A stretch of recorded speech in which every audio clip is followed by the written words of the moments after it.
नमस्कार दोस्तों, स्वागत है आप सभी का आपके अपने YouTube channel first step learning with Rohit sir. तो दोस्तों, आज की वीडियो में हम बात करने वाले हैं संख्याओं के घनमूल की। ठीक है। सो दोस्तों, आज की वीडियो में हम आपको एक ऐसी शानदार ट्रिक बताने वाले हैं जिसकी हेल्प से आपको इन संख्याओं का घनमूल निकालना बहुत ही आसान हो जाएगा। इसके लिए आपको क्या करना है, फटाफट से वीडियो को लाइक करना है और सब्सक्राइब का बटन दबाना है। और खास बात, वीडियो के अंदर जरूर बने रहें ताकि ये कंसेप्ट आपको फुल एकदम पूरी तरीके से समझ में आ जाए। चलिए बात करते हैं सबसे पहले इसके बेसिक कंसेप्ट की, उसके बाद करेंगे हम सवालों को। तो भाई, हम बात कर रहे हैं यहाँ पर घन की। ठीक है, घन और घनमूल की। तो हमें यहाँ पर इन संख्याओं का घनमूल निकालना है। घनमूल निकालने के लिए हमें कम से कम पहले 1 से लेकर 10 तक की संख्याओं के घन याद होने चाहिए। ठीक है, आइए पहले हम क्या करें, इन 1 से लेकर 10 तक की संख्याओं के घनों को हम लिख लेते हैं। सो 1 का घन होता है दोस्तों 1, 2 का घन होता है 8, 3 का घन होता है 27, 4 का घन होता है 64, 5 का घन होता है 125, 6 का घन होता है 216, 7 का घन होता है 343, 8 का घन होता है 512, 9 का घन होता है 729 और 10 का जो घन होता है वो होता है 1000। ठीक है, इस तरह से क्या कर लेना है, हमें 1 से लेकर 10 तक के घन लिख लेने हैं। अब आप कहेंगे भाई, इनमें 1 से लेकर 10 तक के घन का क्या काम है? तो इसके लिए भाई आपको क्या करना है, इन सभी के इकाई अंकों को ध्यान से देखना है। क्या करना है, इकाई अंक को देखना है। ठीक है, यहां देखें तो इकाई का अंक 1 होता है, यहाँ 8 है, यहाँ पर 7 है, यहाँ 4 है, यहाँ 5 है, यहाँ इकाई का अंक 6 है, यहाँ 3 है, यहाँ 2 है, यहाँ 9 है और यहाँ 0 है। तो भाई हमें इनके घनमूल निकालने में के लिए हमें क्या करना होगा, इनके इकाई के अंकों को ध्यान में रखना होगा। ठीक है, चलिए अब बढ़ते हैं सवाल की ओर। जैसा कि आप यहाँ देख रहे हैं, हमारा पहला सवाल है कि भाई हमें 8,57,375 का घनमूल ज्ञात करना है ना। तो अब भाई आप क्या करोगे, अगर अभाज्य गुणनखंड विधि से करने बैठते हो तो भाई सवाल तो बहुत लंबा जाता है ना। अभाज्य गुणनखंड विधि से क्या होगा, सवाल तो बहुत लंबा चला जाएगा, गुणनखंड कर करके परेशान हो जाओगे। इसके लिए हमें क्या करना है, एक शानदार सी बेहतरीन सी ट्रिक अपनाना है। आइए जानते हैं वो ट्रिक क्या है। तो हमारी संख्या क्या है, 8,57,375। ठीक है, ये संख्या है। आपको क्या करना है, यहां पर आपको 3-3 अंकों के जोड़े बना लेने हैं। ठीक है दोस्तों, क्या करना है, 3-3 अंकों के जोड़े बना लेने हैं। तो यहां पर 2 जोड़े बने हैं। पहला जोड़ा है आपका 375 का और दूसरा जोड़ा है आपका 857 का। ठीक है, पीछे से इकाई की ओर से आपको 3-3 अंकों के जोड़े बना लेने हैं। अब जोड़े बनाने के बाद आपको क्या करना है, इसका इकाई का अंक देखना है। क्या देखना है, इकाई का अंक देखना है। तो आप इकाई का अंक देखते हैं तो यहाँ पर क्या है, 5 है। ठीक है, इकाई का अंक 5 है और इकाई का अंक यहाँ पर 5 किस में आ रहा है, 5 का घन करने पर आ रहा है। ठीक है, तो इसके लिए आपको क्या करना होगा, जिस संख्या का इकाई का अंक 5 आ रहा है, ठीक है, क्या करना है, जिस घन संख्या के इकाई का अंक 5 है उसकी घनमूल वाली संख्या जो होगी, घनमूल का इकाई अंक, ठीक है, उस घनमूल का इकाई अंक क्या हो जाएगा, 5 हो जाएगा। ठीक है, तो पहला इकाई अंक तो ऐसे निर्धारित किया जाएगा। ठीक है, क्या करना है, एक बार और दोहरा लेते हैं कि भाई यहां पर इकाई का अंक क्या है, उसके आधार पर देखिए कि भाई किसका घन करने पर उसके इकाई के अंक में वो अंक आ रहा है। जैसे कि यहाँ 5 है तो किसका घन करने पर इकाई का अंक 5 है, यहाँ 5 का घन करने पर इकाई का अंक 5 है, इसलिए घनमूल वाली संख्या का इकाई का अंक भी 5 होगा। ठीक है, अब इसके बाद आप देखें अगली संख्या जो है क्या है, 857 है।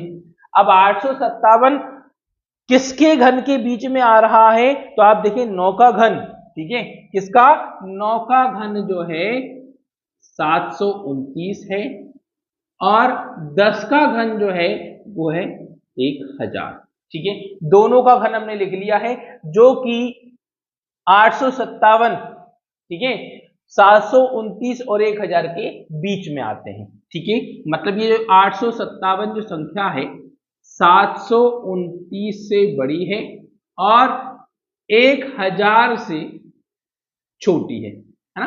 यहां पर 1000 से छोटी है और 729 से बड़ी है, इसलिए आपको क्या करना है, जो बड़ी संख्या दी है उसको ना लेकर, मतलब उसकी घन संख्या ना लेकर आपको छोटी वाली घन संख्या लेनी है। मतलब 729 किसका घन है, 9 है, तो यहां पर दहाई का अंक, ठीक है, क्या दहाई का अंक जो लेंगे हम बोलेंगे 9 लेंगे। इस तरह से हम देखेंगे कि भाई हमारा 8,57,375 का घनमूल जो है, भाई दहाई का अंक 9, इकाई का अंक 5, इसलिए हमारी इस संख्या का घनमूल 95 आ गया है। आई होप आपको ये सवाल बहुत अच्छे से समझ में आ गया है। अगर नहीं आया है तो चलिए एक और सवाल देख लीजिए, इस सवाल के बाद आपको एकदम कंसेप्ट पूरा क्लियर हो जाएगा। सो फ्रेंड्स, अब हमारा दूसरा सवाल है 17,576। आपको इसका घनमूल निकालना है। ठीक है, दूसरी संख्या क्या है, 17,576। ठीक है, आपको इसका घनमूल निकालना है। ओके, अब घनमूल निकालने के लिए हमने क्या कहा, आपको पीछे की तरफ से इकाई की ओर से 3 अंकों के जोड़े बना लेने हैं। तो हमने 1 2 3 अंकों का पीछे की तरफ से जोड़ा बनाया, आगे जितने भी अंक बचे उनका जोड़ा बना दिया। ठीक है, तो यहां पर आप देख रहे हैं 2 पेयर बन गए हैं। ओके, दोनों पेयर में पहला पेयर आपका आता है 576, ठीक है, और दूसरा पेयर जो आता है वो आता है 17। इस तरह से आपके 2 जोड़े आपको यहां पर मिल गए हैं। अब इसके बाद दोस्तों क्या करना है कि अब आप देखिए हमने क्या कहा था कि भाई जो पहला जोड़ा है उसका इकाई का अंक देख लीजिए। तो भाई इकाई का अंक क्या है, 6 है। ठीक है, 6 है, तो 6 किसका घन करने पर आ रहा है, 6 का घन करने पर आ रहा है। ठीक है, इकाई का अंक 6 किसका घन करने पर आ रहा है, 6 का घन करने पर आ रहा है, इसलिए यहां पर घनमूल संख्या की इकाई का अंक, ठीक है, इकाई का अंक क्या होगा दोस्तों, 6 हो जाएगा। ठीक है, क्या हो जाएगा, घनमूल वाली संख्या की इकाई का अंक जो हो जाएगा 6 हो जाएगा।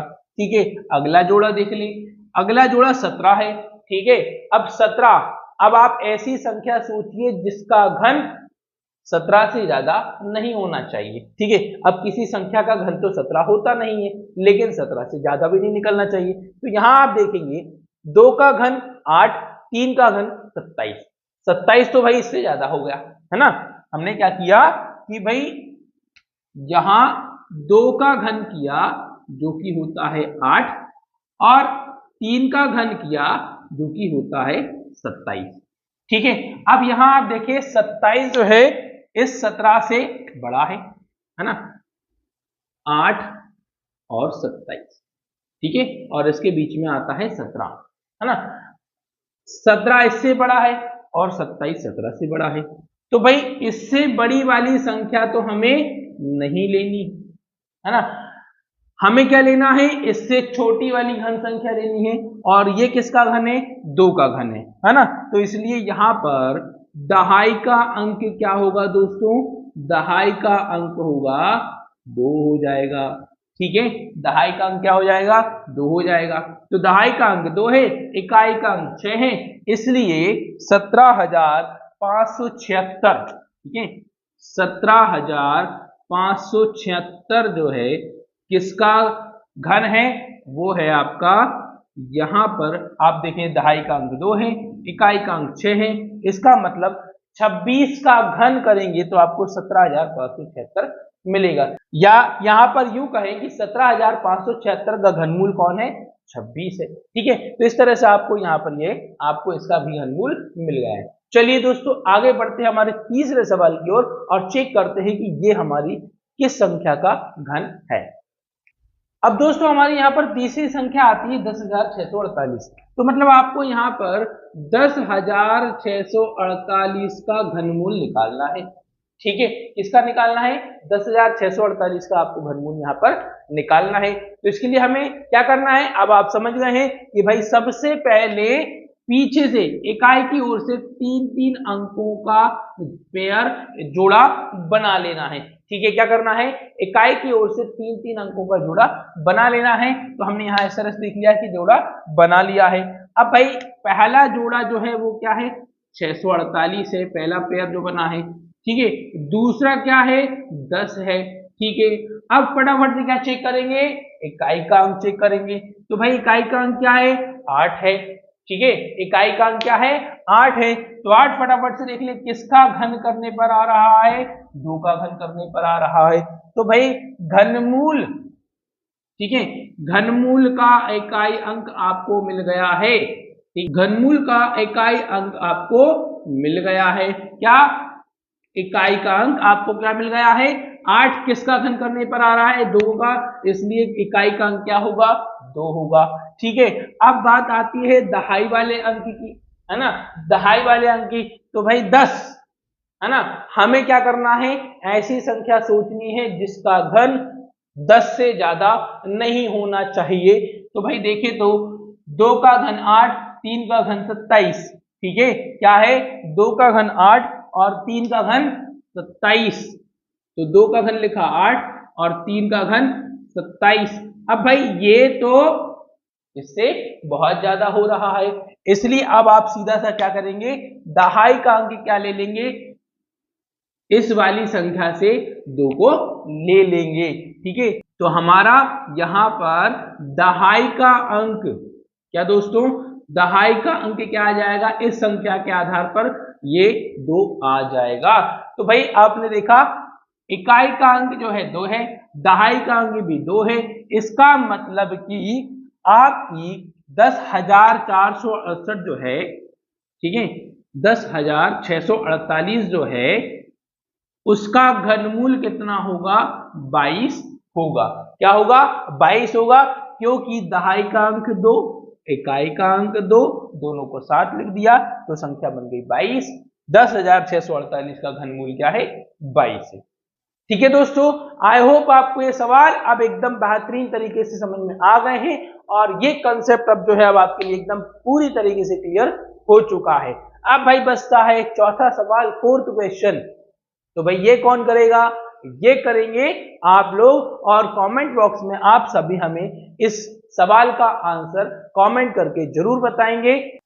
ये समझ लीजिए कि ये आपके लिए हमारा होमवर्क है, आप इसे होमवर्क में करें और कमेंट करके हमें जरूर बताएं। तो दोस्तों वीडियो पसंद आई हो तो वीडियो को लाइक जरूर करें, चैनल को सब्सक्राइब करना ना भूलें और वीडियो को ज्यादा से ज्यादा लोगों तक शेयर करें ताकि ये इंफॉर्मेशन जो है और भी ज्यादा लोगों तक पहुंच सके। इसी के साथ मिलते हैं एक अगले वीडियो में नए टॉपिक के साथ, तब तक के लिए वंदे मातरम, जय हिंद, जय भारत।